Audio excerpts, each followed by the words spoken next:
it's these small things that would really piss me. Like today, I felt really overwhelmed. We're like cleaning up the house. The kids were kidding, and the washing machine, I was washing a quilt in there, and the washing machine got off balance, and it pissed me off so much. I was talking mad shit to my washing machine. And I was like, take a listen, washing machine. Yeah. If you don't get your shit together, I'm going to unplug your ass. You're going to end up in the shed. You're going to end up on the curb. You better watch yourself. I order a replacement today, ho. I'm over here like, you have one job. That's it. One job.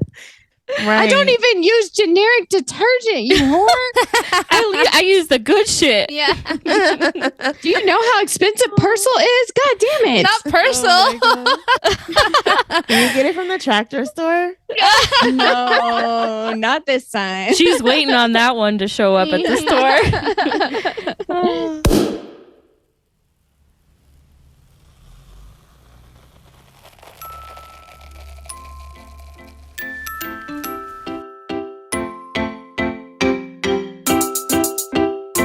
Hey, what's up, y'all? Welcome to another episode of Babies Down, Bottles Up. It's Keisha, and I'm here with my girls. Hey, ladies. Hey, girl. Oh my God. Like, I feel like it's been a long time. We haven't recorded in years. 2 weeks. And Karina's back, and she wasn't on the last episode.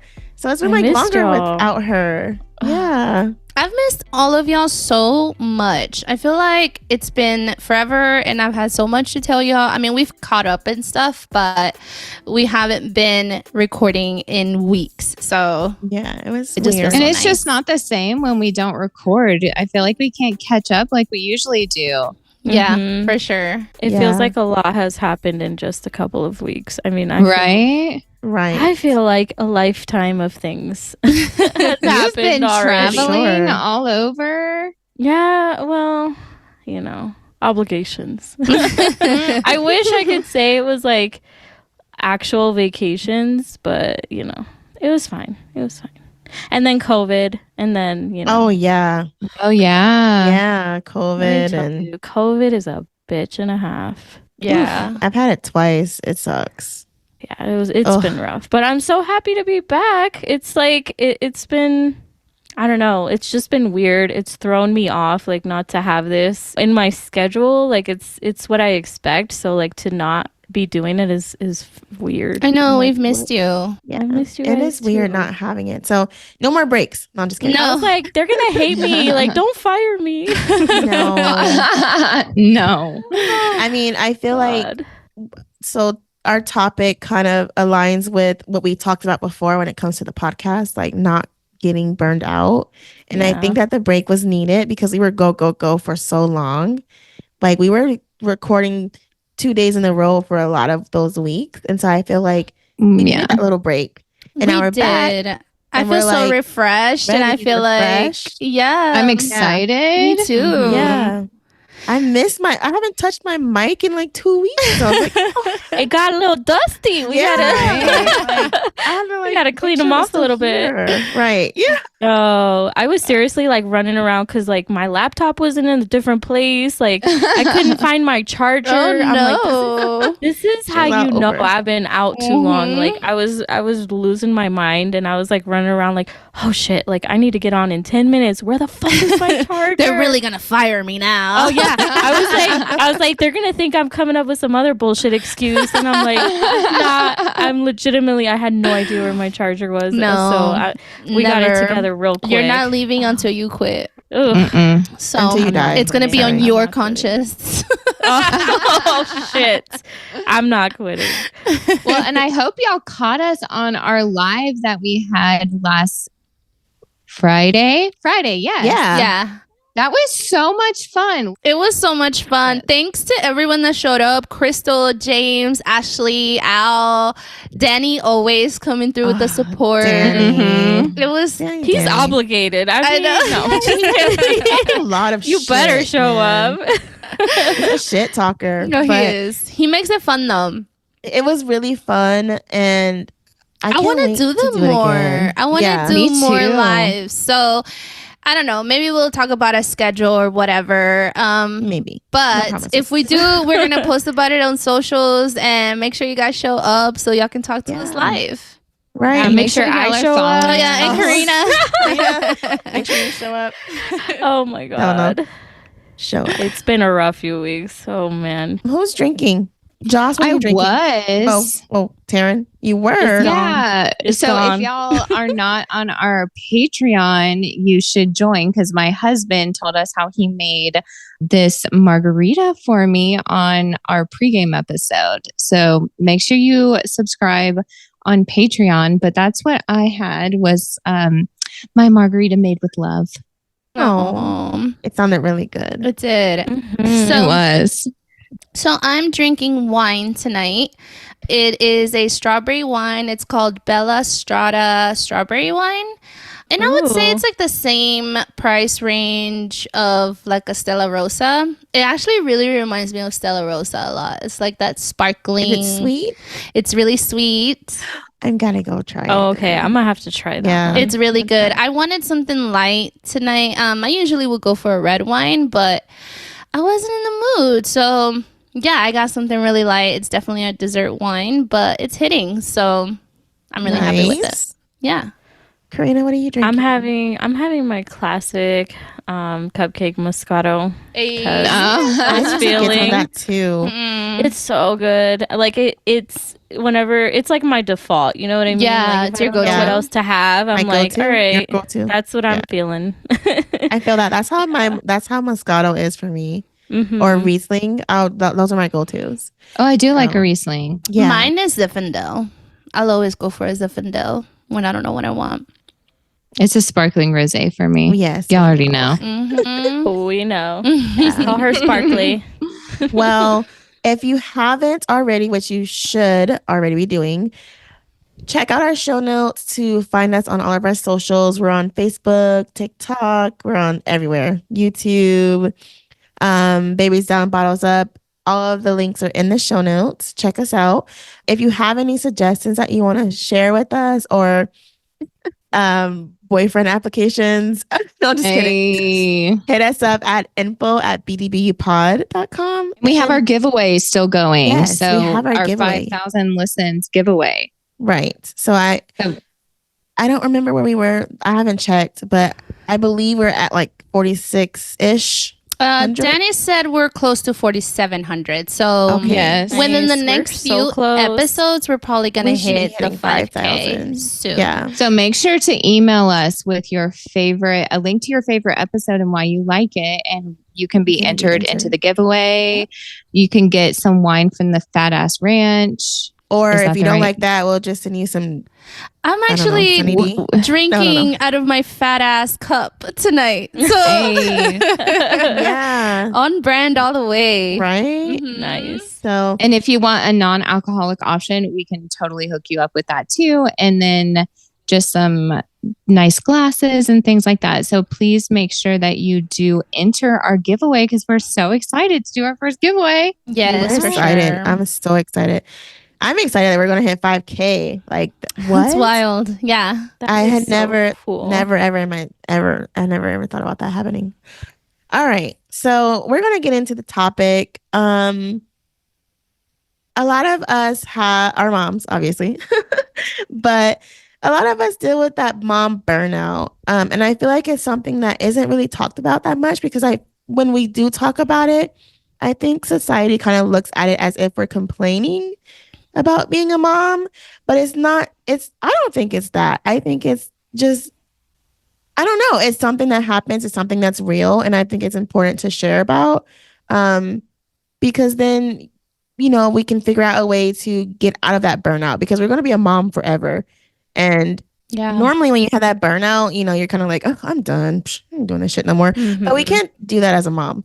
So we're here to talk about some burnout and also give you guys tips on how you can handle that burnout so that it happens less often and your momhood is more enjoyable. So let's get started. Let's talk about how you start noticing that you have mom burnout. I know for me, I had 2 kids 15 months apart. They both were in diapers at the same time. That's a burnout in itself. I know. Like having two kids. Well, first of all, being pregnant while you have a toddler. With a toddler. Oh, yes. Yeah. Like I think Zane was 7 months when I got pregnant with Zanaya. And so it was a lot. Like fortunately, Axel like handled all of like the carrying Zane and those type of things. And he took up a lot of the work as I got bigger. But it's still like I don't know. Me and Zane were really attached, you know, and not being able to pick up your baby when you're big is hard.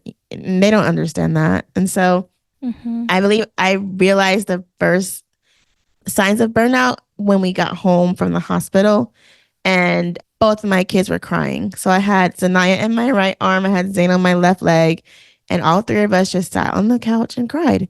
And it was really hard. But now that they're older, I still have the mom burnout, but it's different, right?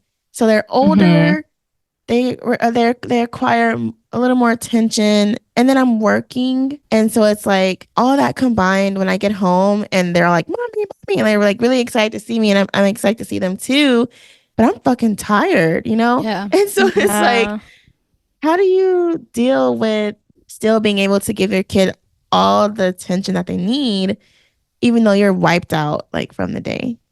Yeah, I'm sure that for you, like, you know, you were saying the burnout is different because now you have to worry about taking them to all the activities, keeping them entertained, like making sure they have everything for school, and where before it's like your baby needs all just these do a different things. when they're little. It's just like making sure that they're fed and changed and so on and so forth. But then you have to worry about their education and their activities and their safety. And, you know, I have an almost 14-year-old. That's a whole different level of like stress and concern because, I mean, they're now making decisions that are going to affect the rest of their life. Exactly. So that's really scary. And it's more of like, it's less of that like physical, I got to change the diaper, I got to cook dinner, I have to do the laundry, I have to do so and so and so and so.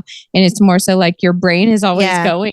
But hey, that'll keep you up at night just as much as having to take care of a newborn. Like just staying up at night worrying about your kids. I've had nights where, I mean, I only have a 7-year-old, but you guys have heard my my issues. She's a sassy little thing. Yes, and so I stay up late at night just like, am I doing enough? Am I doing the right thing? Am I parenting her correctly? Am I handling things the way I should? Then the mom guilt sets in. I mean, parenting is just so different at so many stages of it all that it's just, it brings, you know, stress in different ways. And so that just can build up. And there's, you know, when you don't have the outlets to make sure that you burn off some of that steam, like it's really easy to burn yourself out. And how do you get out of that? Snap.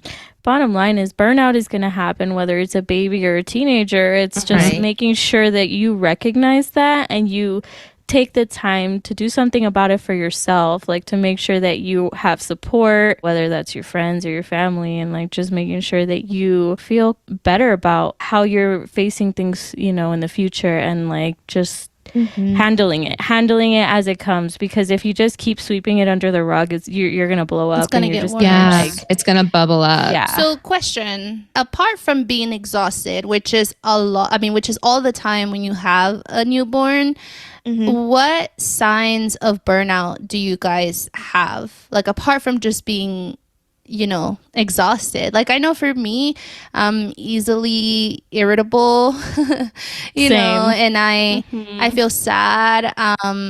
It's almost like the signs of depression. But for me, it comes and goes. So like one day I'll be really good and then I won't the next day. So, and I feel like depression is one of those things where it's like a cloud over you every day, right?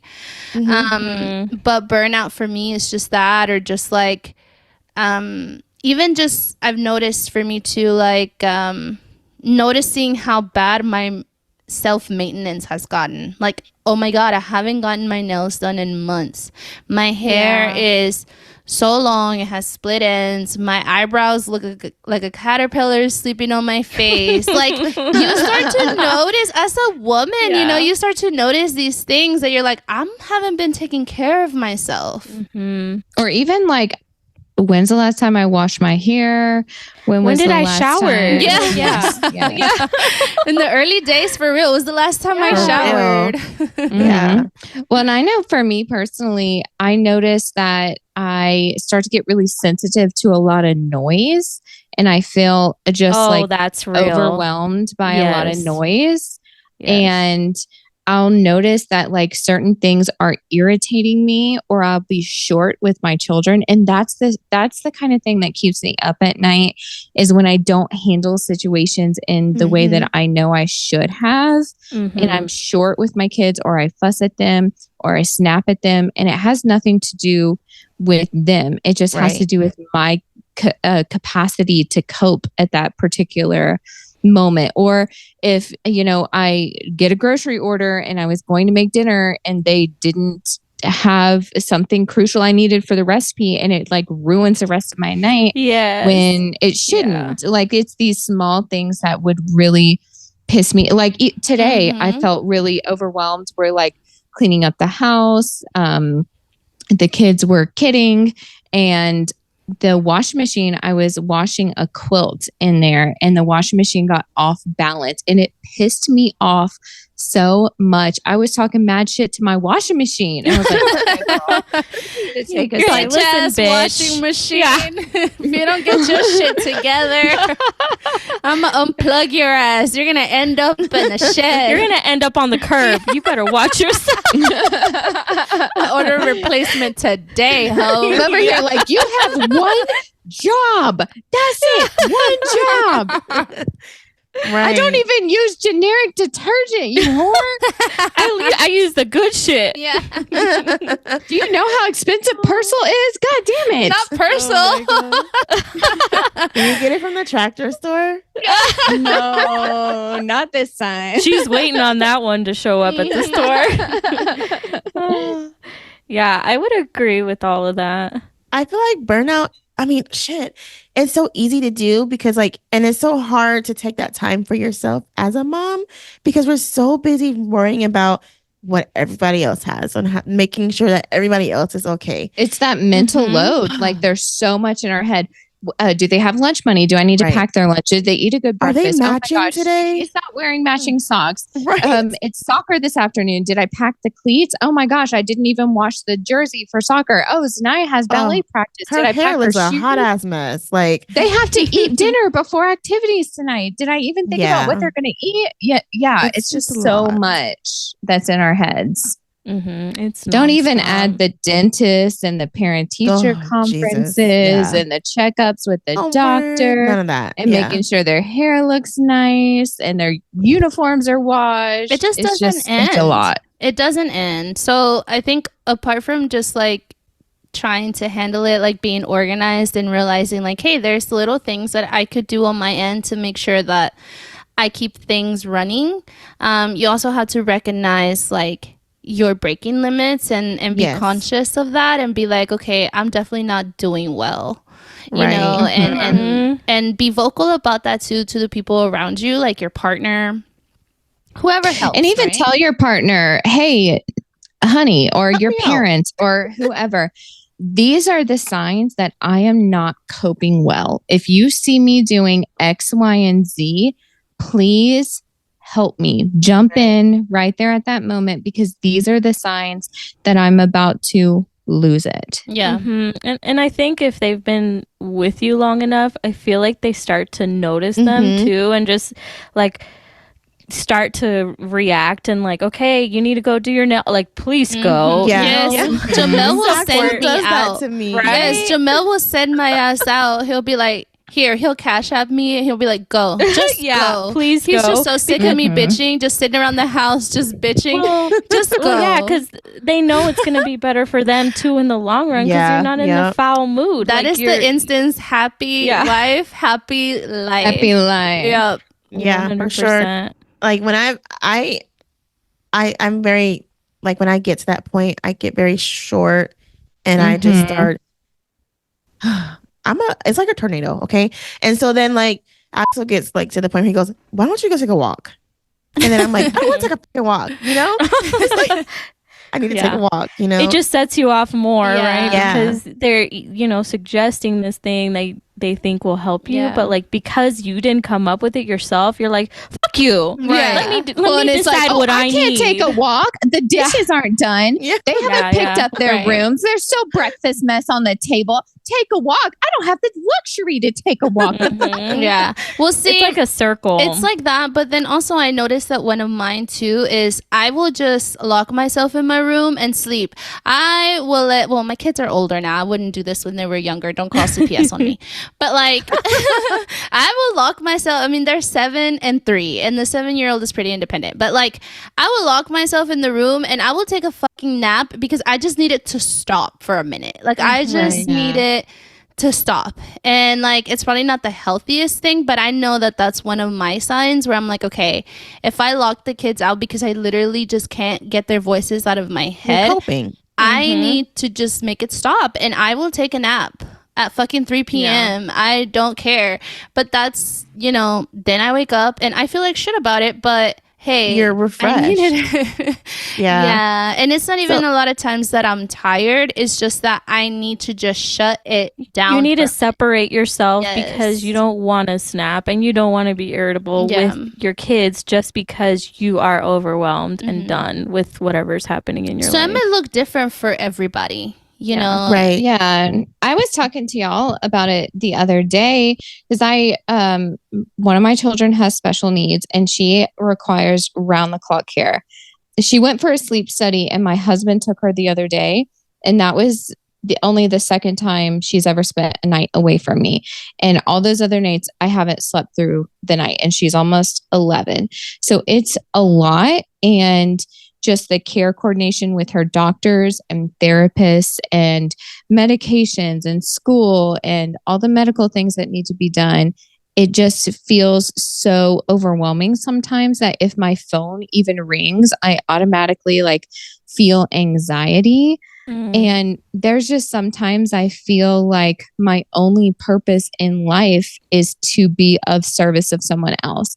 So it's like either I'm making dinner or I'm doing laundry or I'm cleaning the house or I'm doing medical things. And I have to develop an identity outside of what I do for other people. And that's really honestly what the podcast helps with so much. And talking to y'all when we record or when we pregame or just in our group chat, it helps give me something else, another outlet that I can feel like I'm really doing something important or doing something that's for me. Yeah. And it's not in service of anyone else but myself. And it makes me feel good. And it's a little bit of time that the kids know they can't come in here because I'm recording. So no one bothers it's me. Mom time. Yes. And it's so nice because nobody really is knocking at the door, wanting something from me. And it feels really, really good because it's just, I get so overwhelmed and so tired of just feeling okay, everything I do from the time I wake up to the time I go to bed is for someone else. And that's that's not a healthy thing. And I have realized that in myself. And I'm going to give y'all some tips at the end and some resources to help with burnout, but I didn't find these things out easily for sure. Yeah. I mean, you got to learn as you go because nobody, there's no handbook that tells you this is what you should do as a new mom. And this is how, this is how you do it. But I think with what you're saying, as far as having that time, that set time, Saturdays, at such and such time you're doing the podcast. I think that's really important. Yeah. Because it's a set thing, right? And I think that's where I really value scheduling something out for myself on even if it's a month to month basis. I'm okay, Friday this week I'm gonna go do my nails, and it's already scheduled way out ahead of time that I we have to build our schedules around that. Do you know what I mean? Yeah. Yeah, I get my brows done and my eyelashes done every few weeks, and we schedule it out So like everybody knows, like mom's not going to be happy. Yeah. She's got to have her. Can't do that day. My mom's got to go get beautiful. Mm-hmm. For me, it's working out. And also like same. the whole, getting nails done and things like that. But working out is my outlet to where it's like, this is my time, and the kids already recognize like, oh, we don't bother. They know mom. to leave you alone. Yeah. Yeah. And it's something that I do just for me. But the whole identity thing, I think we can all relate to that. When you become parents, you lose who you were. I mean, honestly, it does change you. It changes your whole life. Oh yeah. So I think it's normal that you're not going to feel like yourself because you're not that person anymore. And I think like for me, it took me a while to kind of grieve that because I didn't yet know who I was, like the new person, like the mom version of me. Like I didn't know yet what that was going to look like. And I was also so young that like I didn't have new mom friends or anything like that. Oh, same. I was the first one in my friend group to have kids. So, and momming, yes, it's instinctual. So eventually, like, you will find that role and you will find it in yourself, but it takes time. It's not like you come home from the hospital with that baby and you all of a sudden feel like a mom. Super mom. Yeah, it's not like you that. can't just flip a switch. Yeah. Like and then sometimes it doesn't work like that for any, like some moms don't even get that instinct, and it's just like, oh God. Yeah. But like there's just, I don't know. People always say like, man, Keisha, you're doing a lot of stuff. And I say, I do what I do for several reasons. But one of the reasons that I do keep myself busy is because I feel like it's for me. And it's things that I can do to feel like I'm not a mom. So like whenever like we started doing the podcast again, I remember telling you guys, I love recording because it gives me a time to step away and just be something other than mom. Yeah. And it's really important that I have that, because I feel like if I'm not doing for my kids, I'm doing for people at work. And it's just a never ending cycle for me. You're just a giver. Like that's your nature. Yeah. It's a curse sometimes. It's a gift to the curse. It's a beautiful thing. But you definitely have to learn how to like set boundaries. Yeah. I'm horrible at boundaries. Yeah. So that's another tip. Like as a mom, set boundaries. Set those boundaries with your kids. And that's with everybody. Your kids, your partner, your family, your mom, everybody. And it has to start first. Like it has to be the first thing. Yeah. Because after a while, people get pissed off. So you gotta, like the instances that come to my head is like with overbearing moms that want to help a lot. When you have a newborn, you know what I mean? You gotta set those boundaries right away. Because you have to figure things out for yourself, because at the end of the day, that's your baby, and you're going to have to figure out how to take care of them when you're on your own. Yes, exactly. So I mean, your identity, honestly, at first you are just a mom. Like you might go to work and stuff and all of that, but those first few years, I would say, like at least the first 2, that's it. You are a mom. And I think I'm speaking to moms of older kids when I say like you have to figure out what your identity is after that, because I think it's expected like the first 2 years that baby's world revolves around you. So I think it is normal for us to lose ourselves in the motherhood of it all, and that's expected and stuff. Of course, take care of yourself during that time and take your little breaks, but I don't think it's abnormal to wake up one day and your baby is 3 and you're like, well, they're more independent, like who am I now, and to start trying to figure that out later. Like it doesn't have to be as soon as your baby is here. Give yourself that time too, because those days are hard and they're difficult, but they will pass so quickly. Yes, the days are long, but the years are short. Oh my God, like July flew by. I can't even. Yeah. And burnout is so much more prevalent during the summer, because your kids are home all the time, and it can just get really overwhelming. They're not in their schedule anymore. And you can't just hand them off to somebody. Like I had July off, and it was really hard for me because I'm not used to being at home every day with my kids ever. Like I'm never at home with them on the weekends. Yes, but 7 days a week, I was like going fucking crazy over here. Yeah. And it was like I needed the time off, but next year I'm gonna have to do something different because I can't. Yeah. This year was Well, it rough. was time off from work, but not time off from being a mom. It's and, Right. not the time rest off of at life. Yeah. Right. It's Exactly. not. I've been God. a stay-at-home mom for going on 8 years now. And I think at first I really struggled with it. I struggled with not recognizing what my burnout looked like. I struggled with the whole identity thing. I've gotten a lot better at it now. I will say, like, the one thing that I still struggle with is, like, I mentioned how I was the first one in my friend group to have kids. And for the most part, like, I do have mom friends, but I have several friends that like have decided to not have kids. And I think now it's really hitting me that some of those friendships are a little harder to maintain sometimes, especially when we're doing things where my kids are involved. So I just like wanted to ask, like, do y'all have friends like that? How do y'all handle those kind of friendships? I do. And I had like one of my best friends for the longest time. She still doesn't have children, and our friendship has really evolved over the years. Like, we still have so much love for each other, but our friendship does have to look a lot different. And it's more like phone calls and texts versus like in person, just because I'm going to have to bring my kids all the time.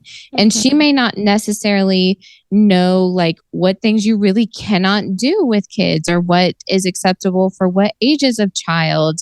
And that friendship is something that has required effort to stay a good relationship, just because it's difficult for the both of us, because we're kind of like, oh my gosh. And I know I've changed so much since having children that she's probably like, who even is this girl anymore? You know, I have friends like that too. Or like, we don't have a lot in common because I'm a stay-at-home mom. I mean, I do have hobbies, you know, but I talk a lot about my kids. That's my life. And so I feel like sometimes we don't have a lot of things in common. I just had a situation where, you know, I was over at a friend's house and she doesn't have kids, and like her home wasn't childproof, and it was really tense in the sense of like I had to chase after my toddler a lot to make sure that she wasn't getting into anything, and I could just tell that it was like irritating her, and then it made the whole situation just like I'm gonna go. You know, it like wasn't a relaxing vibe. It wasn't, and it can really put a dent in a friendship. Like, so I don't know, I'm still navigating that, but I guess I just wanted to talk about it because I think it's a real thing, especially now that so many women are choosing to remain childless, and still have friends that have kids, you know. And like, I don't know, some women are better at some women are good with kids even though they choose not to have any, and the other way around too, where because they don't have any and they don't want any, they don't care for them. And so that's difficult to kind of be friends with people that aren't patient or don't understand like what it's like when my kids have to come along, you know. I guess I'm so like antisocial. Like, I don't have that problem necessarily with like, you know, having friends who don't have kids or whatever, but I'll say like having kids myself has brought me closer to other, you know, to people who I would never be friends with otherwise. You know what I mean? It's like, I have been able to connect with people, and like it's brought me more out of my shell, I guess, and like made me talk to people, even because just my kids are super social and like smile at everybody, and like it starts conversation, and then, you know, play dates and all the things. So like having kids has really put me in a different light and like made me be more out there and more social. So I guess it goes both ways. It goes both ways for sure. Yeah, I think so.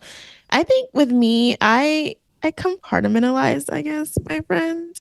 So like, I don't really have a lot of friends, first off, but same girl, same. When because I'm an introvert, whether people quality believe it or over not. quantity.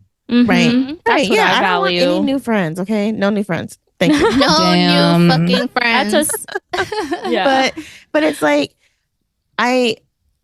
the friends that I do have that don't have kids, I don't talk to them about kid stuff because I know they wouldn't understand. And then when they give their opinion about parenting, it pisses me off. Yeah. You're like, yeah, whatever. Yeah, I try to stay away from that topic. Yeah. And talk about all the other. I'll tell you what, though, people without kids sure do have a lot of opinions on what to do. Oh, with they're yours. expert. Yes. They are experts. So I would rather just not talk about them. And I talk about my kids so much, but when I'm talking to friends who don't have kids, I try to minimize it because I don't want anyone saying anything that's going to piss me off. And so, but like I said, I don't really have a lot of friends. It really doesn't bother me, honestly.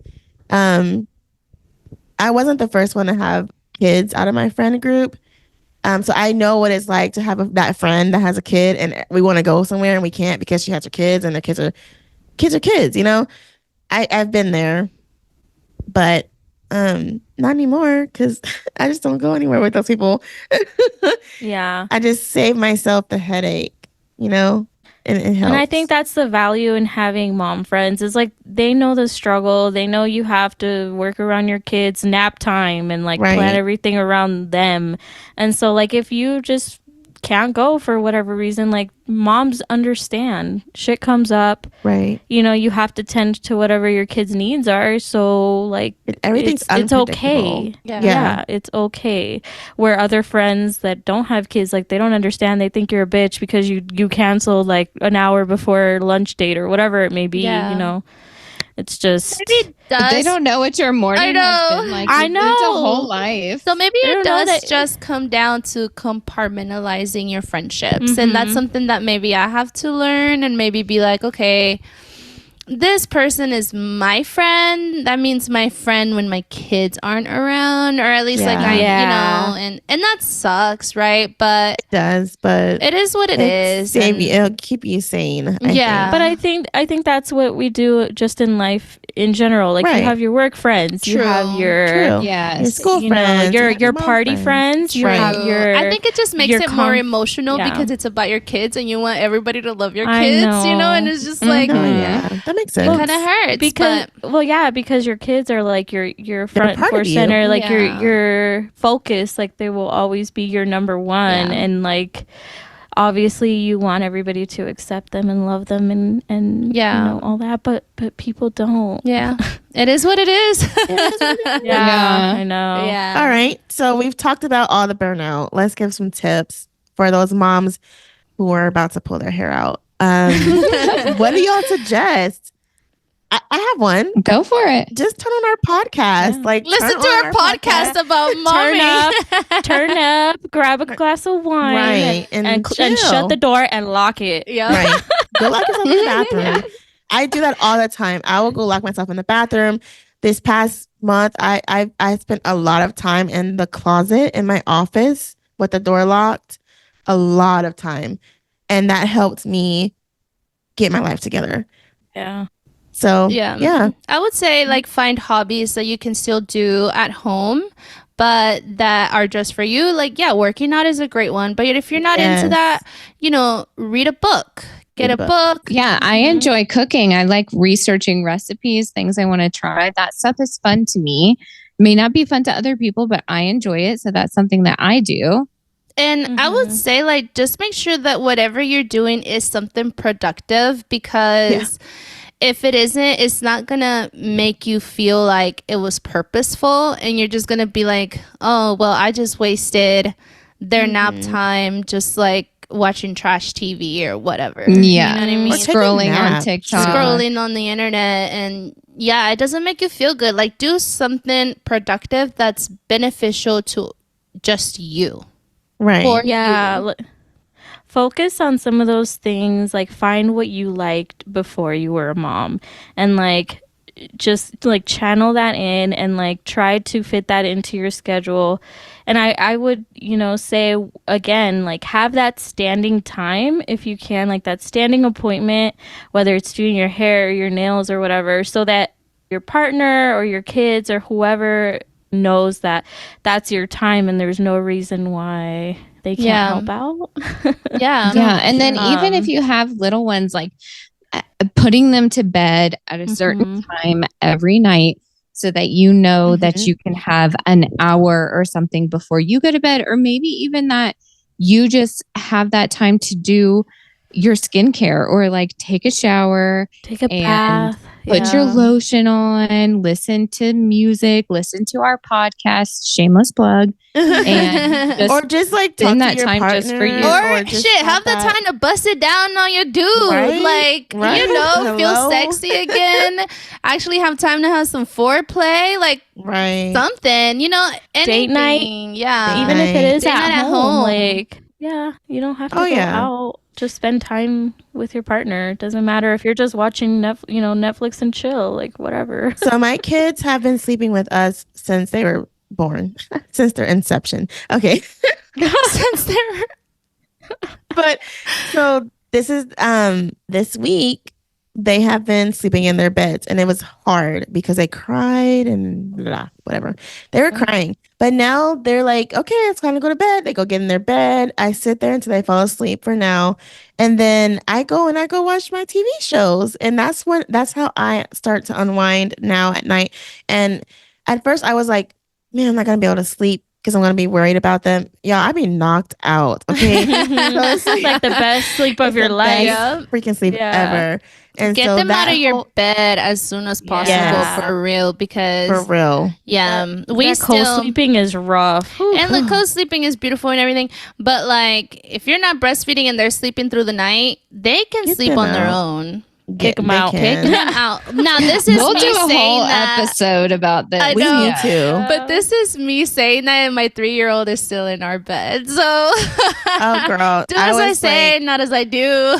Right? I can't, dude. I have a hard time with this shit. Like Nicholas is in our bed. Last night, I don't know. I think he was having a nightmare and came into our bed at like 2 a.m, and I was like, fuck, I'm not gonna get to sleep well now because he kicks and turns and like I don't know what the heck he's doing. It's so helps. hard. Like I feel like I've never felt so free. No, so well rested. It's a whole nother world for Keisha. Right. And I know this is hard. I really do. Trust me. But it was one of my homemaking tips that I posted in our Facebook group. But like getting your kitchen cleaned up, or like your living room, your main living areas, getting them cleaned up at night, even if it's like before bed, 15 minutes, everybody pitches in and does what they can, so that your house is kind of picked up to a certain degree. Look, like you don't have to pass a white glove test, but like try not to have a ton of dishes in your sink, or like try to put things away in your main living areas so that when you wake up in the morning, you're not starting off with like a major cortisol jump because your house is a mess. And you're like, well, I can't make anybody breakfast because my kitchen is a mess. That's or so true. You want to have a cup of coffee and you can't do it because there's laundry piled up on the couch. So if you can start your day having things kind of in order and picked up, that really does make a difference, and it does help. Amen. Also finding things that you can do even with your kids. I think like baby and me classes are really fun. Stroller workout classes. Yeah. Right. Just walking to the park. Walking, anything that, any kind of active thing is always good. But like YMCAs or some gyms. Yeah, that's what I was going to say. Yeah. And you don't even have to work out. You can just bring your kids to the childcare and you could just sit. Go look at the dudes. And a lot of times, they'll like keep your kids for like 2 hours. We know where Keisha's mind is at. Look, those boyfriend applications we mentioned, they're for Keisha. So send them in. And like a lot of gyms have like hydro massage, red light therapy, tanning beds. There's more than pools. just They'll hang out at the sauna. Juice bar. Swimming pool. Exactly. So you can have your kids go to the childcare. Also, churches. And I know like not everyone is religious. Look, you don't have to be religious to take your kids to Sunday school or Bible school. Exactly. And lots of churches like have Awana or other things on Wednesday nights that you just drop your kids off for an hour. And they give them dinner. Yes, they give them dinner. You can sit in the parking lot if you want to. You can just like take a breather, and that's completely free. Lots of vacation Bible schools are free. Yeah. There's so many things out there. We just have to actually try and get to them. And like we, as moms, we make excuses all the time about why we can't do something. And I feel like nowadays we just need to get to that point where we're like, okay, I don't have nothing holding me back. I need to do this for me and for my sanity, or you're just going to be snapping at everybody and it's just not going to be a peaceful house. So yeah. And it's a lot to get out and about with kids. It really is. I do fully understand that. I have to take one out in a wheelchair. I totally do get it. But then they get to interact with other kids and like blow off steam. It's good so for when them they get too. home, they like aren't all over you because they've got to blow that steam off and be with other children. So then like they come home and they're ready to rest themselves. Yeah. I guess like what I would want moms or just parents to like take away from this is like you're not being a better parent by staying with your kids 24/7 if that means that your mental health is suffering for it. Because I heard something, and I may have said it on the podcast before just to you guys, but I heard that the quality of your kids' life depends on their parents' happiness. And I told you that. Maybe you did. Okay, you're so smart. I learned about it in a sociology class. Like the number one determining factor of the happiness of a child is the happiness of their mother. In their environment. Yeah, for sure. So, and then also like just think about one day those kids are going to be grown enough to where they're not going to need you, and you are going to be sitting there with years and years and years of this, you know, unhealthy habits and unhealthy coping mechanisms. And there's going to come a time when you're going to be by yourself again and you're not going to know how to hang out with yourself. So also cultivating like your own interests is important, and giving yourself that time during those years that are really hard. Yeah. I think it's okay to for sure like recognize that you need time for yourself. And like that's how I knew that the stay-at-home mom life was not for me. I knew pretty soon after, like being away from my kids was gonna be better for them, you know, having my own time. Fill your cup. Yeah. And I think it makes me, happier to see them at the end of the day. Like, just a better mom overall, because I need my me time. I need my routine. I need my work. You know what I mean? Like, it's just better for all it's rough for involved. me to be, to be with them 24/7. And look, to the moms out there too, we are doing such important work. We are raising the future generation. Yes. And that's a big deal. And the choices and decisions that we are making now are going to affect who our children are when they are adults. So please don't ever think that what you're doing is meaningless or medial or anything like that, because you are really developing someone's whole being in person. And that means a lot. And it's such important work. So that's why you as a mom have to be at your best in order for your kids to be at their best, because they mirror what they see. And you're responsible to what you're exposing them to. So if you're the toxic person in their life, you're the one that they're looking up to. And so you need to also check yourself and be like, hey, this mental space that I'm in is not healthy for me. It's not healthy for my kids. It's not a peaceful home right now if I'm just snapping and irritated and not happy all the time, you know, or sleeping all the time, Jocelyn. So, you know, you gotta also like check yourself and realize that it's not just for you, it's for the well-being of your whole family. Right. Love it. Perfectly said. I think that's a great way to end this episode. I agree. Yeah. This is a good one. And if you guys feel like we were lecturing you, we were. No, I'm just kidding.